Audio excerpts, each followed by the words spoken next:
So friends, here we are in a game of peak defense as listening. So here we also are gonna analyze this game which I played against a player from Brazil, as you can see. So we are gonna see this match and we'll try to learn from it. Here my opponent played e4 and I played d6. It's the main or starting move of peak defense. It starts with d6 and then knight to f6. So here my opponent played knight to c3.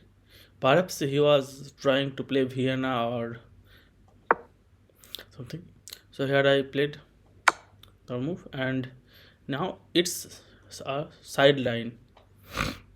Because it's not the main move. I guess that the main line was like, yeah, pawn to d4, then I'm sorry, I'm always wrong at drawing arrows. What? Leave it. So here I could have played both.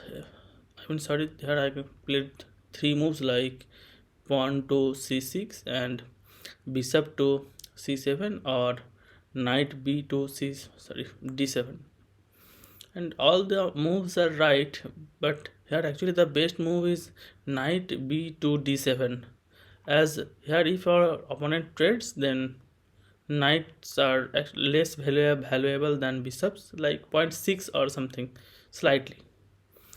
Though here I played bishop c2 d7 and my opponent captures it, and here I have no problem with this structure as I am gonna fianchetto my bishop. Actually in this game I didn't fianchetto, but if I fianchetto then all of my pawns would be in light squared. I will convert these also in light squares, so without a light squared bishop I am fine.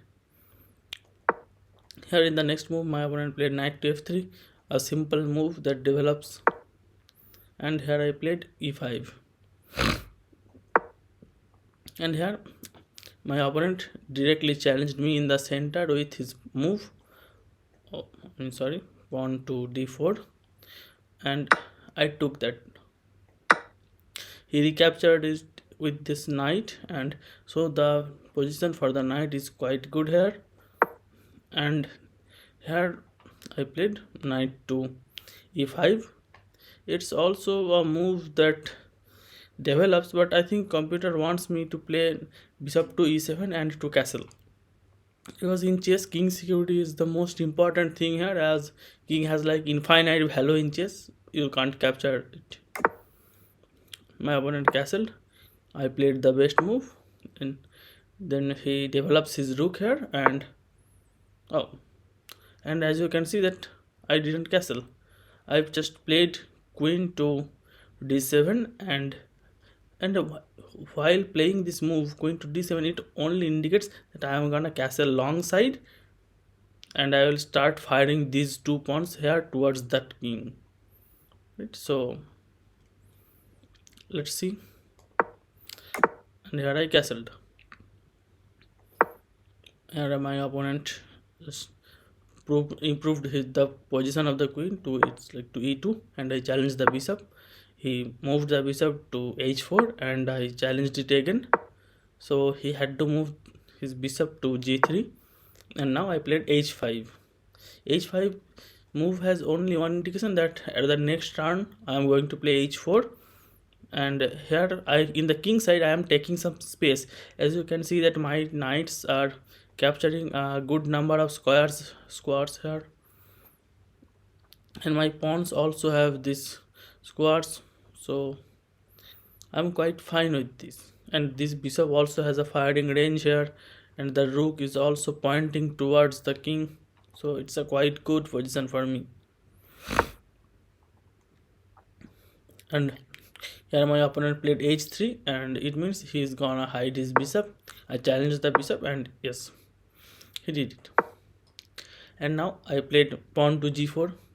As you can see that I am quite good enough position, so here I wanna take this pawn. I have no problem with taking it, and he also have to take it, I guess. And if he takes the pawn, then I have no problem, as he has only one defender here, but I have like 1, 2 and 3 defenders, so I control this square and I am fine with attacking with this.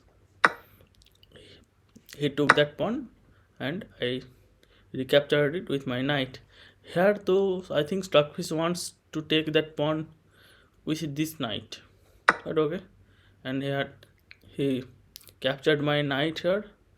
Here capturing my knight is the best move here, because I think Stockfish don't want a lot of pressure here, so here taking this knight, my opponent just lowered the pressure, and with less than a knight, the attack is slightly removed here. And though I'm gonna roll it forward, I recaptured it with this pawn, but Stockfish wanted to recapture it with that knight. I don't know why. The knight is quite safe here. Computers are like absurd. And so, and here he moved his knight and I played rook d to g8. Here my opponent to gain a tempo or challenged my queen here, so I moved it. And here this is an inaccuracy, because I don't think this move has a lot of purpose here. I don't know actually. I don't know what did he want. Even he can't play like queen to d7, as both of my queen and my king are protecting her, and this square is also fully protected. And here I played this move, as you can see, I'm pawn to h3, and it's an inaccuracy. Why? Because while playing this knight, he targeted my bishop, and I think in the next turn he's gonna play this knight to here and then will capture my bishop. And while capturing my bishop, then it would be a fork. So I should have taken the situation more seriously and should have expected that he can also counter attack me, but I didn't. As being a 1000 elo player, we know nothing about chess and just plays for fun or content creating. So it goes on. And here my opponent played that move, but it's a blunder. And why is it a blunder? Because this move leads to h2. While playing, though I had like 2 minutes in my time, but I didn't find the move h2, but computer really likes it, because if I played h2, then it's a check, and he have to move his king in the f square, because f square, and I'll promote like with a queen, and he moves here and the game goes on. Like I can capture this pawn, and then this square is under tremendous fire and he have to do something, though it doesn't go like this. And here my opponent can't play king to h1, because king to h1 is a checkmate here. As you can see that it's not only a fork between the king and the rook, it's checkmate, because all the squares are covered. Nothing of this happened because I missed. Yeah, so I played that. And here, oh sorry, I started autoplay. I apologize for it, but please. And here I took that pawn, and you can see that it's a quite huge miss, right? Because while being here, Stockfish thinks that I am literally winning this match, and just with a single miss, it's totally changed. You can see this evaluation bar, and Stockfish thinks either we both are drunk or we are just playing chess without seeing the board. I mean, blindfolded. And as you can see that computers are totally absurd with it, because it tells that it's a miss, and he should have taken this bishop with this knight.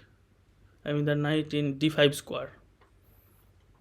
I can't explain you this move, so we're gonna forward.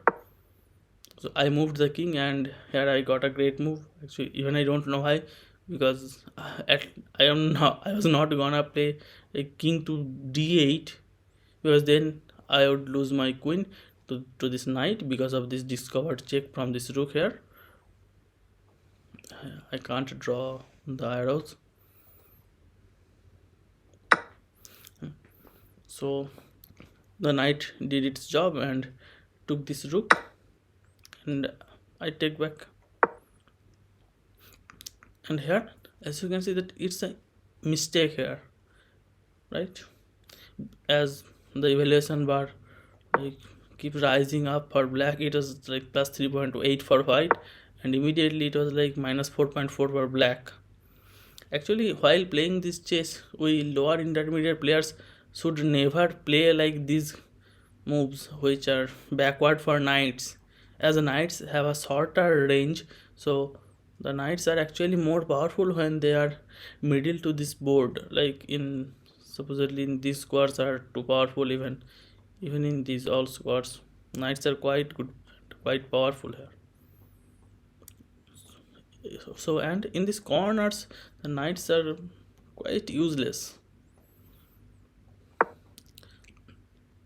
and here I missed, of course, the same like knight to h2. But like as the game goes on, and here my opponent recaptured my knight, right? Actually, while moving this, the computer is showing a miss, but my target wasn't to do anything but this checkmate here in h1.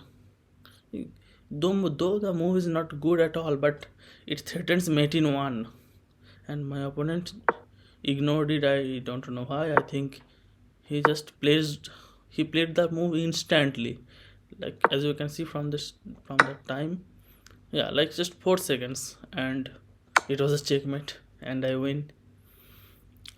So if you guys learned a little bit from this video, then please like and subscribe this channel and for more content, and please let me know which kind of content do you want, then we'll try to get this and we'll learn together.